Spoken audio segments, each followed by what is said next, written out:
తర్వాత టిఎంసీకి సంబంధించిన ఒక 2 ఎమ్మెల్యేలు, వీళ్ళందరూ కూడా చాలా క్లియర్ గా దీంట్లో అటెండ్ అయ్యే పరిస్థితి చాలా స్పష్టంగా కనపడుతుంది. 121 స్థానాలకి అతనికి మద్దతు ఇవ్వడానికి చాలా మంది ఉన్నారు.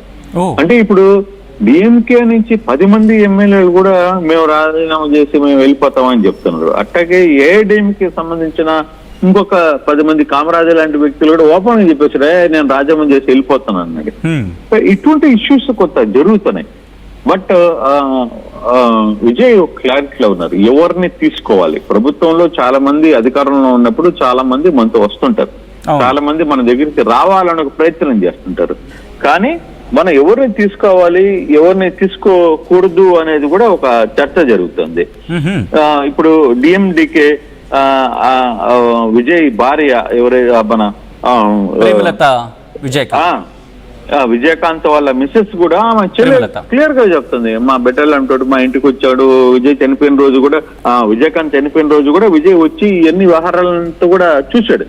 సో అటువంటి సందర్భాల్లో నేను క్లియర్ గా ఉంటానని ఆమె ఒక డెసిషన్ ఇచ్చేసిందంటే, విజయ్ ఫోన్ వస్తే 2వ నిమిషం ఆడ ఉంటానని. At the same time CPM వామపక్షాలు కూడా విజయ్ కాల్ వస్తే మేము ఆడ ఉంటామని చెప్తున్నారు.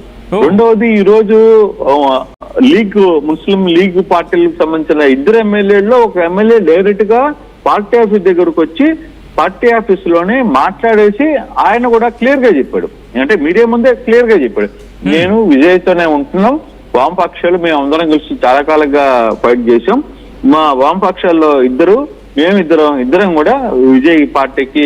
అంటే మీరు అంటున్నట్టుగా ఇక్కడ ఐయుఎంఎల్ నుంచి 2, కమ్యూనిస్ట్ పార్టీ నుంచి 4, అలాగే కమ్యూనిస్ట్ పార్టీ మార్క్సిస్ట్ సిపిఎం నుంచి మొత్తం 4 అనుకుంటే ఇక్కడ 8 మంది అయిపోయారు. దాంతోపాటు మీరు అన్నట్టుగా విజయకాంత్ పార్టీకి ప్రేమలత విజయకాంత్ నుంచి ఒక పార్టీ 9 మంది ఇక్కడే అయిపోయారు. 9 అయిపోయారు. రెండవది కాంగ్రెస్ ఉందిగా, ఎగ్జాక్ట్లీ అదొక 5, 14. కాంగ్రెస్ ఒక 5 ఉందిగా. అవును, కాంగ్రెస్ ఒక 5 ఉంది. తర్వాత ఇంకొక పార్టీ నుంచి కూడా ఒక 3 గెలిచారు, పిఎంకే నుంచి వాళ్ళు కూడా 4 గెలిచారు. ఓకే, అసలు అంటే 14 అదొక 3, 17 మంది రెడీగా ఉన్నారు. అయితే అసలు మీకు ఒక చిన్న విషయం చెప్తా, ఇవన్నీ చిన్న పార్టీలు పక్కన పెడదాం. అసలు డిఎంకే నుంచి 10 మంది ఎమ్మెల్యేలు సిద్ధంగా ఉన్నారు. అక్కడ 24 అయిపోతుంది సంఖ్య, 27 అయిపోతుంది అప్పుడు ఏకంగా. ఏఐడిఎంకే నుంచి ఒక 10 మంది సిద్ధంగా ఉన్నారు. ఇటువంటి పరిస్థితుల్లో ఇంకా విజయ్ని ఆపేది ఎవరు? విజయ్ని ఈ పర్సంటేజ్ లేదు, ఇంకోటి లేదు అనేది లేదు, మ్యాజిక్ ఫిగర్ కి ఎట్లా అనేది ఆపేదానికి ఏం లేదు. విజయ్ దగ్గరికి మొత్తం తమిళనాడులో ఉన్న మేజర్ డిఎంకే నుంచి ఒక 10 మంది ఎమ్మెల్యేలు విజయ్ కి మద్దతు తెలుపుతున్నారంటే మొన్నటిదాకా అధికారంలో ఉన్న డిఎంకే కదా. అవును అవును, ఈ రోజు దాంట్లో 10 మంది వస్తున్నారు అనేది ఒక చర్చ. రెండోది డిఎంకేలో అన్నా డిఎంకేలో వాళ్ళ దగ్గర నుంచి క్లియర్ గా వస్తున్న సమస్య ఒకటి ఉంది. వాళ్ళు కూడా 10-15 మంది అక్కడి నుంచి రావచ్చు అన్నది ఒక సమాచారం, పెద్ద నెంబర్. మరి ఇంకా అసలు ఇక్కడ ఇష్యూలు ఎక్కడ ఇష్యూస్ సంబంధించి అతను ఒకటే చెప్తున్నాడు. ఈ రోజు కూడా మీటింగ్ లో క్లియర్ గా ఒక మాట చెప్పాడు, మీరు పొత్తుల గురించి ఇంకోటి గురించి మీరు ఏం మాట్లాడద్దు, మనం ప్రభుత్వం ఏర్పాటు చేస్తున్నాం, ప్రభుత్వం ఏర్పాటు చేసే సమయంలో ఎవరు ఎక్కడ ఉండాలనేది, ఎవరితో మనం కలుస్తున్నాం అనేది నేను డిసైడ్ చేస్తా, మీకు అసలు సంబంధం లేదని కూడా విజయ్ చాలా క్లియర్ గా చెప్పారు. విజయ్ ఇందాకనే ఒక 10 నిమిషాల ముందే ఆయన ఇంటికి కూడా వెళ్ళిపోయారు.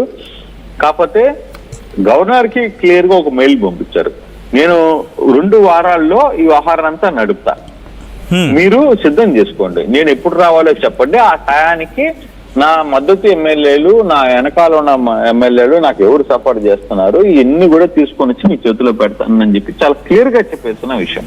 కృష్ణమోహన్, అంటే విజయ్ ప్లాన్ ఇలా ఉందనుకోవచ్చా? ఎలా అంటే ఓకే, నాకు కావాల్సింది 118 కాదు, ఒక లార్జ్ నెంబర్ని నా దగ్గర నేను అట్టు పెట్టుకోవాలి, ఆ తర్వాత నేను అనౌన్స్మెంట్కి వెళ్ళే ప్రయత్నం చేస్తాను, ఆ తర్వాత అఫీషియల్ అనౌన్స్మెంట్కి వెళ్తానని ఒక వ్యూహంతో వెళ్తూ ఉన్నాడా? అందుకే కదా సత్యన్న ఈ రోజు 2 వారాలు ఇప్పుడు ప్రభుత్వం చేతిలో ఉంది, ఆల్రెడీ తమిళనాడు పోలీసు మొత్తం అతనికి ప్రోటోకాల్ ఇస్తుంది, ఒక సీఎం గా చూస్తుంది. అటువంటి పరిస్థితుల్లో కేవలం ఒక గవర్నర్ని కలవడానికి గవర్నర్ని కలిసినా మీరు డేట్ చెప్పండి, మీరు డేట్ చెప్పే రోజు లోపల నేను నా బలగంతో నేను మీ దగ్గరికి వస్తున్నానని ఎందుకు చెప్తాడు ఆయన? అవును, బేసిక్ ఎక్కడైనా ఏ పార్టీ అయినా సరే, ఏ వ్యక్తి అయినా సరే, అంటే అంత స్ట్రాంగ్ గా, అంటే అతనికి ఉన్న ఇండికేషన్స్ చాలా మంది డీమ్కో నుంచి కూడా బయటికి రావడం లేదు, ఏ డీమ్కో నుంచి కూడా బయటికి రావడం. ఈ రోజు పళనిస్వామి ఏం చేశాడు? పళనిస్వామి నుంచి 16 మంది కనకరాజు డైరెక్ట్ గా ఓపెన్ గా చెప్పేశాడు, నేను వెళ్ళిపోతున్నాను, నేను విజయ్ కి సపోర్ట్ చేస్తానని. వెంటనే ఏం చేశాడు? రేపు ఉదయాన్నే ఏ డీమ్కో ఉన్న కుటుంబం అంతా మీరు రేపు మనం గెలవాలి మీటింగ్ పెట్టాడు. కానీ అది వర్కౌట్ అవుద్దా లేదా అనేది వేరే విషయం. యాక్చువల్లీ ఆ పాయింట్కి నేను రాబోతున్నాను. ఎందుకంటే ఇంత జరుగుతున్నప్పుడు ఏఐడిఎంకే అంటే ఇన్ఫాక్ట్ ఆల్ ఇండియా అన్నా ద్రవిడ మున్నేట్ర కళగం ఈ పార్టీ పళనిస్వామి పార్టీ ఏం ప్రయత్నాలు చేయట్లేదా? గతంలో కూడా ప్రయత్నాలు చేసింది, మంత్రాలు జరిపింది టీవీకేతో, ఇప్పుడు ఎటువంటి ప్రయత్నాలు చేయట్లేదా? ఒక్క విషయం తెచ్చాను ఇక్కడ.